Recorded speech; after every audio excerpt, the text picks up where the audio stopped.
Shalom Elohim, haleluya, puji nama Tuhan. Semangat pagi Bapak Ibu Saudara yang dikasihi Tuhan kita, Yesus Kristus. Jumpa lagi bersama saya Pendeta Samuel Mawuntu dalam Renungan Pagi ke 1541 hari. Renungan pagi ini mengudara, puji Tuhan. Bapak Ibu Saudara yang dikasihi Tuhan, sebelum kita mengawali segala aktivitas kita di pagi hari ini, marilah kita mengawalinya bersama Tuhan dengan mendengarkan firman Tuhan. Sebelum kita membaca, mendengarkan, dan merenungkan firman Tuhan hari ini, mari kita minta pimpinan Roh Kudus. Kita berdoa. Bapa di surga, berbicaralah kepada kami semua. Pakai firman Tuhan ini untuk menegur kami, menasihati kami, menguatkan kami, meneguhkan iman percaya kami, dan menuntun kami, supaya kami terus berjalan di jalan Tuhan yang benar, dan pakai firman Tuhan ini untuk memberkati kami semua. Di dalam nama Tuhan Yesus, yang adalah firman Allah yang hidup, kami berdoa. Amin. Haleluya. Mari buka Alkitab kita, dalam kitab Nehemia pasal 13, ayat 15 sampai ayat 18. Pada masa itu, kulihat di Yehuda, orang-orang mengirik, memeras anggur pada hari Sabat. Pula orang-orang yang membawa berkas-berkas gandum dan memuatnya di atas keledai, juga anggur, buah anggur dan buah ara, dan pelbagai muatan yang mereka bawa ke Yerusalem pada hari Sabat. Aku memperingatkan mereka ketika mereka menjual bahan-bahan makanan. Juga orang Tirus yang tinggal di situ membawa ikan dan pelbagai barang dagangan dan menjual itu kepada orang-orang Yehuda pada hari Sabat, bahkan di Yerusalem. Lalu aku menyesali pemuka-pemuka orang Yehuda. Kataku kepada mereka, kejahatan apa yang kamu lakukan ini dengan melanggar kekudusan hari Sabat? Bukankah nenek moyangmu telah berbuat demikian, sehingga Allah kita mendatangkan seluruh malapetaka ini atas kita dan atas kota ini? Apakah kamu bermaksud memperbesar murka yang menimpa Israel dengan melanggar kekudusan hari Sabat? Haleluya. Bapak Ibu Saudara yang diberkati Tuhan, konteks kebenaran firman Tuhan ini ketika Nehemia mau menegakkan aturan di dalam rumah Tuhan sebagaimana yang telah ditetapkan oleh firman Tuhan yang berlaku bagi umat Tuhan bangsa Israel. Kenapa Nehemia mau menegakkan aturan bagi bangsa Israel? Karena Nehemia melihat bahwa ada penyimpangan yang terjadi di Yerusalem yang dilakukan oleh para imam dan juga umat Tuhan. Kenapa Nehemia harus menegur bangsa Israel? Karena perbuatan bangsa Israel ini pada saat itu dipandang sebagai perbuatan yang sangat jahat di mata Tuhan. Hari ini kita belajar firman Tuhan ini. Kita belajar tentang kesalahan yang dilakukan bangsa Israel. Agar apa? Kita tidak melakukan kesalahan yang sama. Amin. Haleluya. Apa saja kejanggalan atau kesalahan yang dilakukan oleh umat Tuhan yang ditemukan Nehemia? Yang pertama saudara, saya menangkap Imam Eliasib. Kalau saudara memperhatikan Nehemia pasal 13 nih, coba saudara lihat ayat 7. Lalu aku tiba di Yerusalem dan melihat kejahatan yang dibuat Eliasib untuk keuntungan Tobia. Sebab bagi Tobia ini telah disediakannya sebuah bilik di pelataran rumah Allah. Ayat 8. Aku menjadi sangat kesal. Lalu kulempar semua perabot rumah Tobia keluar bilik itu. Ayat 9. Kemudian kusuruh tahirkan bilik itu. Sesudah itu kubawa kembali ke sana perkakas-perkakas rumah Allah, korban sajian, dan kemenyan. Saudara, kesalahan yang pertama yang ditemukan Nehemia, Imam Eliasib kompromi dengan Tobia yang adalah seorang pengejek. Saudara, kalau saudara melihat perjalanan awal pembangunan tembok Yerusalem, Tobia ini adalah salah satu pengejek umat Tuhan dalam membangun rumah Tuhan. Imam Eliasib kompromi dengan Tobia. Saudara, saya menangkap di sini, bisa saja saudara, Imam Eliasib ini sudah dibayar oleh Tobia, karena Tobia melihat tembok Yerusalem sudah selesai. Dan Tobia rupanya mau mencari aman, sehingga dia dapat menyuap Imam Eliasib, sehingga Tobia mendapat tempat di tembok Yerusalem itu. Saudara yang dikasihi Tuhan, Nehemia menemukan bahwa para imam pada saat itu sudah kompromi dengan seorang yang bernama Tobia, yang adalah pengejek umat Tuhan.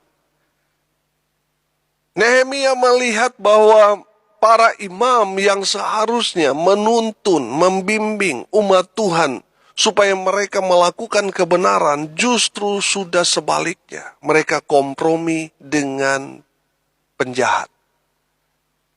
Saudara yang dikasihi Tuhan, yang kedua, saya menangkap di sini, Imam Eliasib justru memberi tempat khusus, bilik di ruangan di tembok Yerusalem itu, khusus untuk Tobia. Sehingga itu merupakan satu kejijikan bagi Nehemia.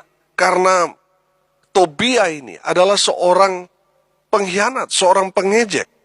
Tetapi dia mendapat tempat di tembok Yerusalem itu. Membuat Nehemia marah, kesal. Sehingga semua barang-barang Tobia itu dibuang keluar.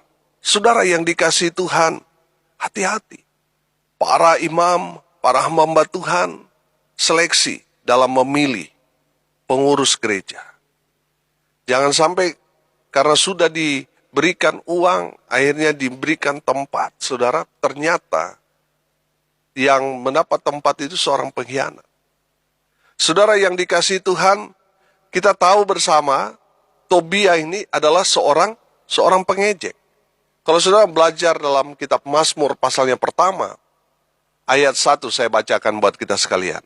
Berbahagialah orang yang tidak berjalan menurut nasihat orang fasik, yang tidak berdiri di jalan orang berdosa, dan yang tidak duduk dalam kumpulan pencemooh. Pencemooh ini sama dengan penghina, pengejek. Saudara yang dikasihi Tuhan, Imam Eliasib yang adalah seorang imam besar pada saat itu, justru memberi tempat duduk buat Tobia yang adalah pencemooh, adalah penghina umat Tuhan. Saudara yang dikasihi Tuhan, itulah sebabnya Nehemia menegur dengan keras umat Tuhan. Karena apa? Yang pertama, imam sudah kompromi dengan pengejek, pengkhianat. Yang kedua, imam memberi tempat, posisi jabatan kepada Tobia karena mungkin sudah disuap. Yang ketiga, umat Tuhan tidak memberikan apa yang menjadi kewajiban mereka kepada Tuhan. Sudah perhatikan kalau sudah lihat di dalam Nehemia pasal 13 di ayatnya yang ke-10 di sana dikatakan begini. Juga kudapati bahwa sumbangan-sumbangan bagi orang-orang Lewi tidak pernah diberikan, sehingga orang-orang Lewi dan para penyanyi yang bertugas masing-masing lari ke ladangnya. Saudara yang ketiga di sini, umat Tuhan tidak memberikan apa yang menjadi kewajiban mereka kepada Tuhan, yaitu memberi perpuluhan. 11 suku Israel itu wajib memberikan 1/10 yang mereka dapatkan itu untuk mereka berikan kepada suku Lewi yang tidak mendapat tanah pusaka. Karena mereka dikhususkan untuk melayani umat di bait suci, di rumah Tuhan. Tetapi Nehemia menemukan bahwa 11 suku ini tidak menjalankan apa yang menjadi kewajiban mereka buat suku Lewi. Sehingga suku Lewi ini, mereka pergi menggarap ladang, saudara. Mereka bekerja, mereka tidak melakukan apa yang seharusnya mereka kerjakan, yang menjadi tugas mereka. Saudara yang dikasihi Tuhan, ini yang menjadi kejanggalan. Sehingga Nehemia menegur para imam dan juga bangsa Israel bahwa mereka harus memberikan kewajiban mereka. yaitu memberikan apa yang menjadi bagian Tuhan. Di saat saudara memberikan perpuluhan, itu sama seperti saudara memberikan kepada Tuhan. Betul, perpuluhan itu untuk imam, untuk hamba Tuhan yang melayani Bapak Ibu Saudara sekalian. Tetapi itu saudara, sama seperti saudara memberi kepada Tuhan, sehingga di saat saudara memberi perpuluhan, saudara diberkati Tuhan dengan luar biasa. Kalau kita belajar di dalam Maleakhi 3, Maleakhi 3 saudara lihat di sana, Maleakhi 3 ayat 10. Ya pasti saudara sudah tahu lah ini, karena sudah sering hamba Tuhan baca dan juga ada di kotak persembahan. Saudara, saya akan bacakan buat kita sekalian. Bawalah seluruh persembahan persepuluhan itu ke dalam rumah perbendaharaan, supaya ada persediaan makanan di rumahku, dan ujilah aku, firman Tuhan semesta alam. Apakah aku tidak membukakan bagimu tingkap-tingkap langit dan mencurahkan berkat kepadamu sampai berkelimpahan? Ayat 11, perhatikan. Aku akan menghardik bagimu belalang pelahap, supaya jangan dihabisinya hasil tanahmu, dan supaya jangan pohon anggur di padang tidak berbuah bagimu. Firman Tuhan semesta alam. Haleluya. Bapak Ibu Saudara yang dikasihi Tuhan, ketika kita membawa persembahan perpuluhan, kita membawanya kepada Tuhan, dan Tuhan memberkati, membuka tingkap-tingkap langit, artinya berkat kepada Bapak Ibu Saudara sekalian. Amin. Dan Tuhan akan menghardik apa di sana di ayat 11? Belalang pelahap. Ada banyak orang yang mendapatkan uang banyak, saudara dapat rezeki yang berlimpah, tapi hanya beberapa hari saja sudah habis lenyap. Entah kemana. Dimakan belalang pelahap. Saudara, Tuhan janji dalam kitab Maleakhi tadi, ketika kita memberikan apa yang menjadi bagian Tuhan, memberi perpuluhan, Tuhan akan menghardik belalang pelahap itu. Amin. Saudara yang dikasihi Tuhan, saya percaya saudara. Saudara pernah mengalami, saudara punya dapat banyak rezeki, tapi bisa hilang beberapa jam. Dimakan belalang pelahap. Tapi di saat saudara memberikan apa yang menjadi bagian Tuhan, Tuhan akan menjaga saudara. Bahkan Tuhan akan memberkati saudara dengan luar biasa. Amin. Saudara, Nehemia melihat umat Tuhan tidak memberikan apa yang menjadi kewajiban mereka.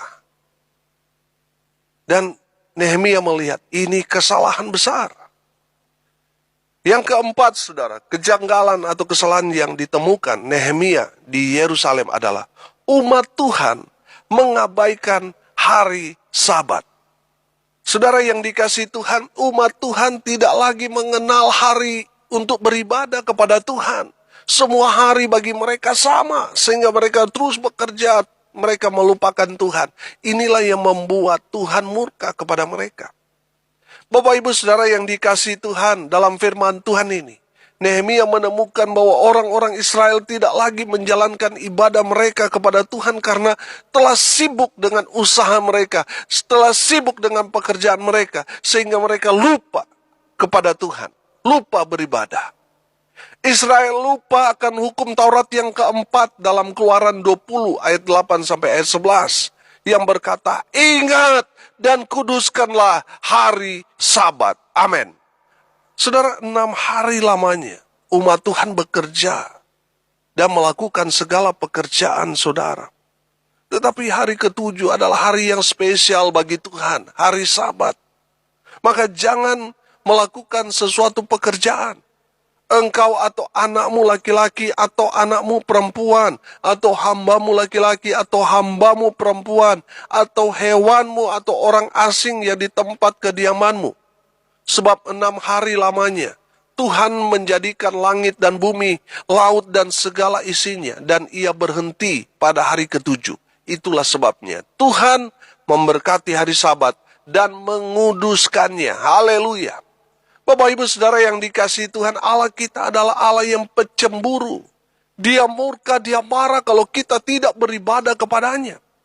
Saudara ingat ketika Mesir kena 10 tulah. Itu dikarenakan karena Firaun tidak mengizinkan Israel untuk pergi beribadah di padang gurun. Tuhan Allah marah besar kepada mereka yang tidak beribadah kepada Tuhan. Dan kepada mereka yang tidak mengizinkan umat Tuhan untuk beribadah kepada Tuhan. Tuhan akan murka kepada mereka. Saudara yang dikasihi Tuhan, beberapa hari ini sedang viral. Di Cilegon, dilarang membangun rumah Tuhan. Saudara, kalau rumah Tuhan, saudara, umat Tuhan dilarang untuk pergi beribadah. Saudara, saya yakin dalam beberapa waktu ini, cepat atau lambat, Cilegon ini akan tertimpa satu masalah besar. Tuhan akan murka kepada Cilegon ini. Seperti yang sudah pernah terjadi di beberapa daerah yang melarang umat Tuhan untuk beribadah. Saudara lihat apa yang terjadi? Terjadi malapetaka. Saudara yang dikasihi Tuhan, perhatikan ayat 16 sampai ayat 18.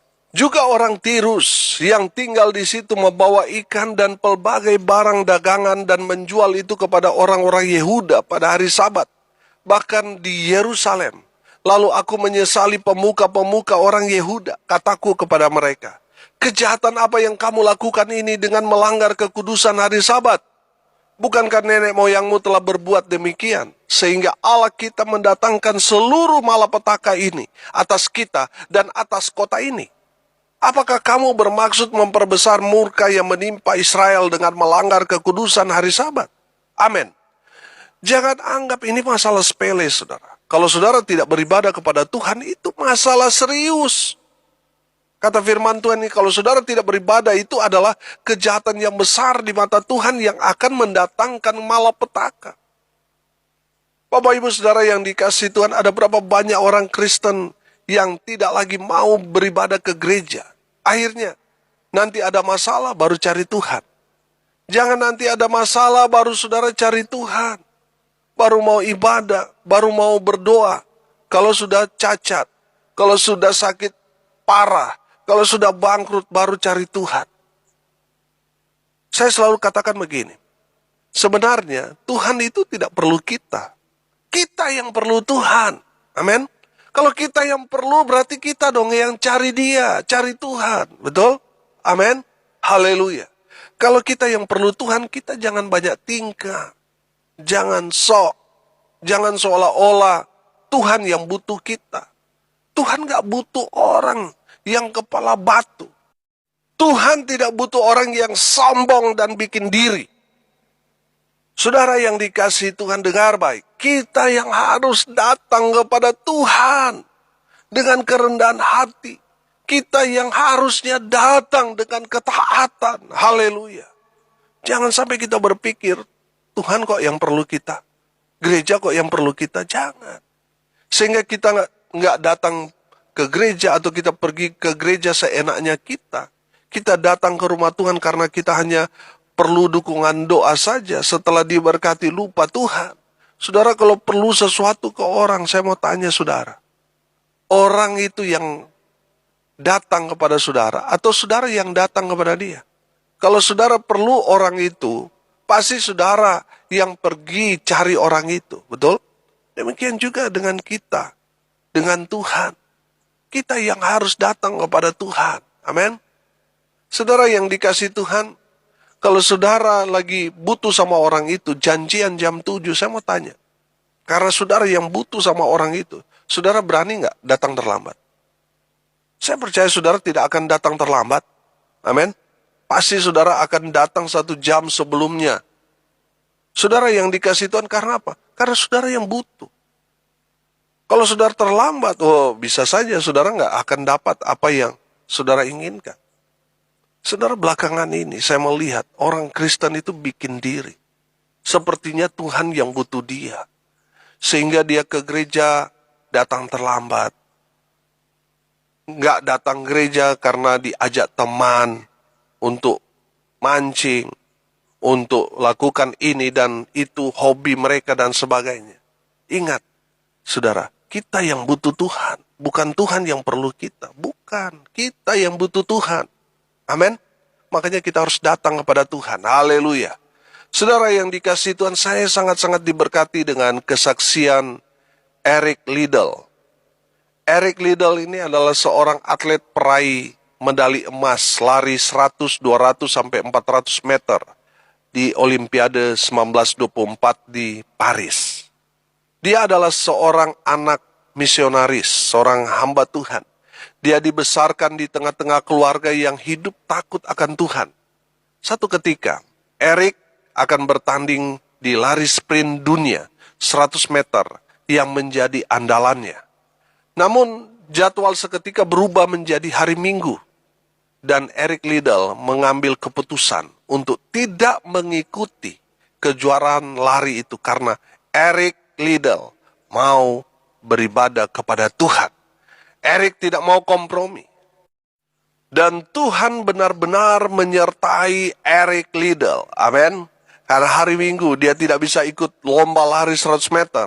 Dia ditawari untuk mengikuti lomba lari 400 meter pada hari Senin. Sebenarnya Eric Liddell hanya spesialisasi lari 100 sampai 200 meter. Tetapi Tuhan memberkati dia sehingga Eric Liddell keluar menjadi pemenang. Bahkan dia memecahkan rekor dunia pada lari 400 meter itu. Amin. Haleluya. Saudara, ayat emas Eric Liddell yang dia pegang 1 Samuel 2 ayat 30b yang berkata begini. Sebab siapa yang menghormati aku akan kuhormati. Tetapi siapa yang menghina aku akan dipandang rendah. Haleluya. Bapak Ibu Saudara yang dikasihi Tuhan, lihat. Eric Liddell diberkati Tuhan dengan luar biasa. Tuhan memberi dia kemenangan demi kemenangan. Karena apa? Dia memprioritaskan Tuhan di atas segalanya. Haleluya. Kalau saudara mengorbankan waktu saudara untuk tidak beribadah kepada Tuhan, hati-hati saudara. Apa yang saudara kejar dan apa yang saudara harapkan itu akan menjadi malapetaka buat saudara. 1 Timotius 6 ayat 6. Memang ibadah itu kalau disertai rasa cukup memberi keuntungan besar. Haleluya. Bapak Ibu Saudara yang dikasihi Tuhan, dengar baik. Berarti mereka yang tidak beribadah kepada Tuhan, mereka mengalami apa? Kerugian besar. Pertanyaannya, siapa sih yang mau rugi? Nggak ada yang mau rugi. Semua pasti mau dapat untung. Amin. Kalau saudara mau mendapat keuntungan besar, saudara harus datang beribadah kepada Tuhan. Haleluya. Karena dengan ikut beribadah, setia, bertumbuh dalam iman kepada Kristus Yesus Tuhan, kita akan mendapat upah yang besar yang tidak dapat dunia berikan kepada kita. Apa itu? Keselamatan, hidup kekal. Haleluya. Saudara yang dikasihi Tuhan, dengar baik, sesibuk apapun kita, jangan pernah melupakan beribadah kepada Tuhan. Kenapa saudara? Karena Tuhan melihat orang yang setia. Orang yang setia beribadah kepada Tuhan, pasti diberkati Tuhan. Amin. Haleluya. Jangan saudara abaikan itu. Hanya karena mau mendapat keuntungan yang sementara, yang justru akan membuat saudara tersesat di jalan yang sesat, saudara. Saudara yang dikasihi Tuhan, beribadah kepada Tuhan. Itu yang harus kita prioritaskan di dalam kehidupan kita. Haleluya. Saudara, ada satu kebiasaan unik buat orang Yahudi menjelang hari Sabat. Mereka mempersiapkan diri dengan membersihkan rumah mereka untuk menyambut hari Sabat. Mereka juga menyiapkan makanan-makanan yang lebih baik daripada hari lain. Selama hari Sabat itu, mereka dilarang untuk bekerja, untuk menyalakan api, melakukan pekerjaan di usaha mereka. Makanya orang Yahudi mempersiapkan makanan sehari sebelumnya. Ada juga tahun Sabat yang berlangsung 7 tahun sekali. Pada tahun Sabat orang Yahudi mengizinkan siapapun untuk dapat menikmati hasil bumi mereka. Tidak terbatas kepada siapapun, bebas. Hasil panen pada tahun yang ke-7 itu tidak boleh diperjualbelikan selama itu tahun Sabat. Nah, ini yang paling ditunggu-tunggu orang Yahudi. Pada tahun ke-7 semua hutang piutang dianggap lunas. Haleluya. Saudara yang dikasihi Tuhan, kita bukan orang Yahudi, kita orang Indonesia. Jadi kalau berhutang harus dibayar lunas. Jangan tunggu-tunggu tahun Sabat. Haleluya. Tuhan hanya membayar hutang dosa kita, tetapi hutang piutang, cicilan, kredit harus dibayar. Amin. Kembali ke laptop. Bapak Ibu Saudara yang dikasihi Tuhan, saya percaya kalau saudara memprioritaskan Tuhan, Tuhan akan memprioritaskan, mengutamakan saudara. Kalau saudara menghormati Tuhan, Tuhan akan menghormati saudara. Haleluya. Dengan mengambil keputusan untuk beribadah kepada Tuhan, itu berarti saudara sudah memprioritaskan Tuhan. Kalau saudara gara-gara pekerjaan, gara-gara mau dapat lembur, akhirnya saudara tidak beribadah, berarti saudara memprioritaskan pekerjaan atau usaha saudara. Tuhan jadi nomor 2, Tuhan pasti murka saudara. Kalau saudara menomorduakan Tuhan, prioritaskan Tuhan, maka saudara akan selalu diprioritaskan oleh Tuhan Yesus. Haleluya. Nehemia menemukan bahwa orang Israel telah meninggalkan Tuhan karena apa? Karena uang. Karena sudah kepepet, nggak punya uang, akhirnya mereka berusaha, punya usaha, bekerja, mengejar harta kekayaan, mengejar karir jabatan mereka, sampai mereka lupa beribadah. Dan itu semua satu kejahatan di mata Tuhan. Itu semua mendatangkan malapetaka. Nehemia juga mengingatkan Israel tentang kesalahan mereka, supaya mereka bertobat, kembali memprioritaskan Tuhan, mengutamakan Tuhan, menomorsatukan Tuhan, dengan beribadah kepada Tuhan. Dengan beribadah kepada Tuhan, saudara sudah mengambil keputusan yang terbaik, tepat, dan benar. Saudara yang dikasihi Tuhan, melalui kesalahan bangsa Israel ini, kita belajar supaya kita tidak melakukan hal yang sama.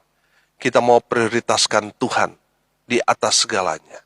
Kita mau hidup dalam kebenaran firman Tuhan. Kita nggak mau kompromi dengan dosa. Kita mau prioritaskan Tuhan di atas segala-galanya. Mari kita berdoa. Terima kasih Bapa di surga atas kebenaran firman Tuhan yang sangat memberkati kami. Berkati semua pendengar dimanapun mereka berada. Hidup mereka diberkati, usaha pekerjaan mereka diberkati. Mereka memprioritaskan Tuhan di atas segala-galanya. Mereka yang sakit, Tuhan sembuhkan mereka dalam nama Yesus. Mereka yang berduka, Tuhan memberikan penghiburan, kekuatan kepada keluarga yang ditinggalkan. Mereka yang hari ini berulang tahun, Tuhan Yesus memberkati mereka dengan umur panjang, kesehatan, kekuatan yang datang dari Tuhan Yesus menyertai hidup mereka. Hamba berdoa biarlah berkat Tuhan dari surga turun memenuhi semua pendengar. Bapak Ibu Saudara yang dikasihi Tuhan, arahkanlah hatimu dan terimalah berkat dari Tuhan Yesus. Tuhan memberkati engkau dan melindungi engkau. Tuhan menyinari engkau dengan wajahnya dan memberi engkau kasih karunia. Tuhan menghadapkan wajahnya kepadamu dan memberi engkau damai sejahtera. Di dalam nama Tuhan Yesus, sumber segala berkat. Bapak Ibu Saudara yang percaya diberkati Tuhan, katakan amin. Puji Tuhan. Bapak Ibu Saudara yang dikasihi Tuhan, kalau saudara merasa diberkati melalui renungan pagi ini, bagikan juga kepada saudara-saudara yang lain supaya mereka juga diberkati. Karena untuk itulah kita dipanggil untuk jadi berkat. Salam kasih dari Bali. Saya Pendeta Samuel Mauntu. Sampai jumpa besok pagi. Tuhan Yesus memberkati kita semua. Haleluya.